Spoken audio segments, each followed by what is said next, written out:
நல்லா கமகமன்னு உதிரி உதிரியாக மட்டன் பிரியாணி யாருக்கு தாங்க பிடிக்காது? அதுவும் இது போல் டேஸ்ட்டாக இருக்கும்போது சாப்பிடாதவங்க கூட கண்டிப்பாக சாப்பிடுவாங்க.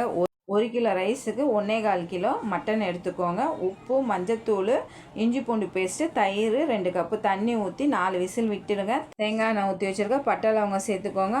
ஆனியன் சேர்த்து உப்பு சேர்த்து நல்லா வதக்கிட்டு தக்காளி, இஞ்சி பூண்டு விழுது, புதினா போட்டு நல்லா சுருள வதக்கினோன்னே தயிர் சேர்த்துக்கோங்க. மிளகாத்தூள் சேர்த்துக்கோங்க.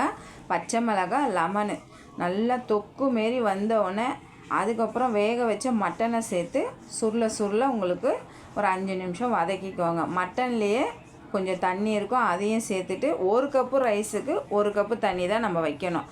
அதுபோல் கொஞ்சம் தண்ணியும் சேர்த்து நல்லா மலர்ந்து வந்தோடனே உப்பு, காரம், புளிப்பு ஒரு படி தூக்கலாக இருக்கணும். ரைஸை சேர்த்துட்டு ரைஸும் தண்ணியும் ஒன்றா வந்தோடனே புதினா சேர்த்து ஒரு 10 நிமிஷம் தம்மு வச்சு இறக்கி பாருங்கள். சூப்பராக